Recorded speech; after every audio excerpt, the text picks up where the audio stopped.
Monday, June 24th, 7 a.m. Mountain Time, 2019. Guys, in this video, we're going to Pine Point Beach up here in southern Maine, right here in this area here. We're going to be looking east as the moon is coming up over the horizon. I received a photograph a few days ago from Wendy up in Maine who noticed an extraordinary looking moon. And there it is right there. That photo is unedited as is. That's how I received it. And she posted this on my Twitter page, and it goes on to say, this was the moon on the shores of Pine Point Beach, Maine. It was shining like the sun, and if you look at it, it does look like a version of the sun.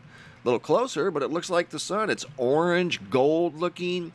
She says she's lived in Maine her entire life and has never, emphasized, never seen the moon look like that. And I gotta admit, I've never seen it look like that either. So I could tell the photograph was unedited. This was exactly how the young lady saw the moon as it was coming up over the horizon, looking out across the Atlantic Ocean.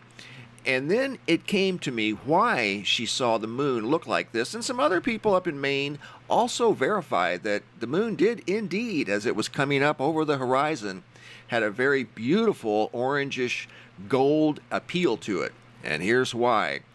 If you're standing on the east coast of the United States, looking to the east at certain times, especially this time of the year, there's dust traveling across the ocean, all the way across the Western Sahara, or from the Western Sahara across the Atlantic, and you can see right now this brown stuff entering the Gulf of Mexico. That's dust that's made a 4,000-mile journey all the way up to the shores of the United States. Well, sometimes, as you can see right here, there's a line of dust right out here in the middle of the Atlantic Ocean. And when conditions are just right, like they were on that night when she saw the moon come up over the horizon, what you're looking at is low-level water vapor. And when the water vapor is thick enough, or just conditions were just right, let's just put it that way, from this vantage point, looking at the moon as it was coming up over the horizon, and I think it was a full moon or near a full moon at the time, it gave it this beautiful appeal, very photogenic, to where it looked like the sun.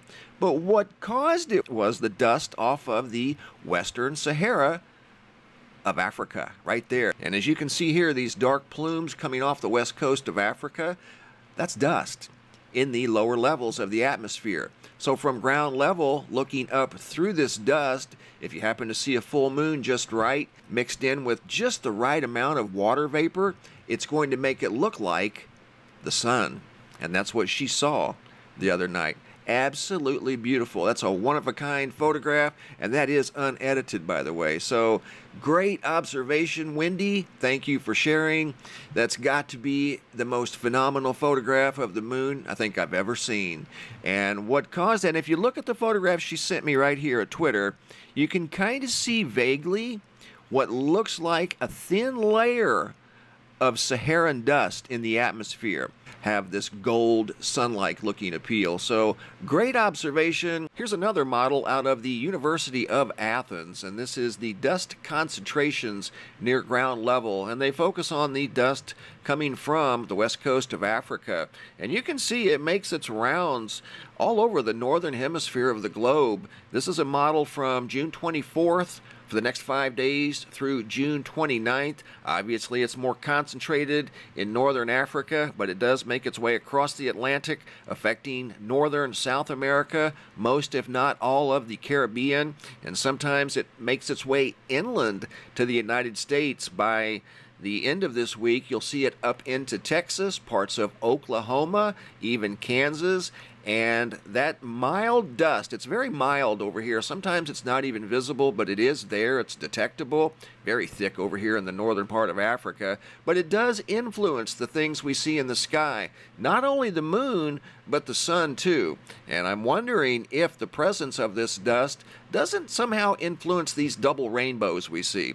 We see a lot of double rainbows here recently, or we've seen a lot recently, and I'm wondering if the presence of this dust in conjunction with the water particulates, quite possibly creates this double rainbow phenomenon we've been seeing a lot of lately. But yet here's another model of this dust for the next 5 days. It's going to be traveling all around the northern hemisphere of the globe.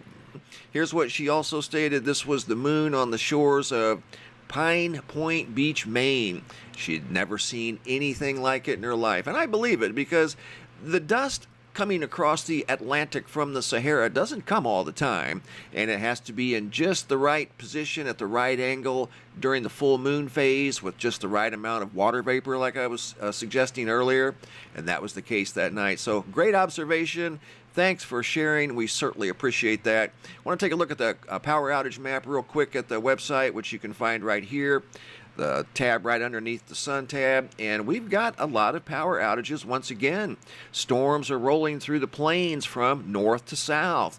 At one point we had over 90,000 without power within the last hour and a half in Texas. Right now we have 64,000 without power in Louisiana, 23,000 in Mississippi, 12,000 in Arkansas as a line of thunderstorms moving from north to south, moving actually right into this dust plume that made its way across the Atlantic, through the Caribbean, and up into the Gulf of Mexico. And this dust is now in Texas, it's in parts of Louisiana, but those rain showers from that thunderstorm that produced a lot of lightning, by the way, as you can see here at the real-time lightning map, should have the air pretty well cleared out. But there's more dust on the way as it continues to travel across the Atlantic, and that will reduce the amount of hurricanes, or at least tropical cyclones, we see, because that dust definitely interferes with the formation of tropical cyclones. And we'll finish this video up with some new sky phenomenon photos that have been shared here recently.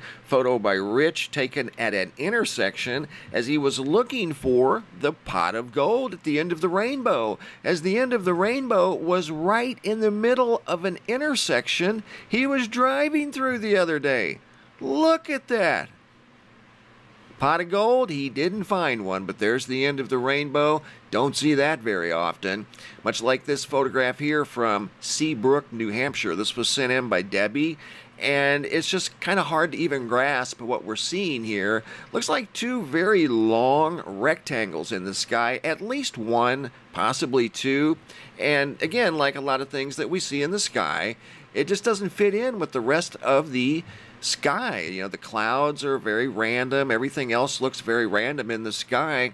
Then you have a 90-degree angle here and here. Kind of a 90 here. It's kind of rounded, but straight line looking feature up here.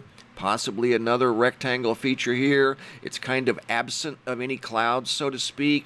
Very large, and it was something that compelled her to take a picture of because it looked so out of place. So good observation, Debbie. Thanks for sharing. Ivan from Sweden, another big halo around the sun. These are becoming quite common as we see these around the world.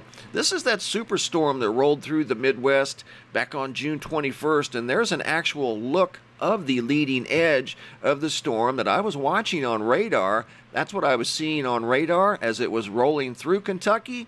Here's what it looked like in real time. That's the leading edge of the storm on radar. Big high-profile shelf cloud. Storm did a lot of damage, taking out a lot of power lines and tree branches. Here's that beautiful moon photo taken by Wendy from Maine. Looks like a big gold coin in the sky, or a version of the sun. And another big double rainbow sent in by Rico from Belgium. So I get photos from all over the world of these beautiful, I think they're absolutely awesome, double rainbows. But there's another version sent in by Rico from Belgium. Thanks for watching, guys. Thanks again, Wendy, for the incredible photograph. Certainly do appreciate it. Have a super day, guys, and be safe out there.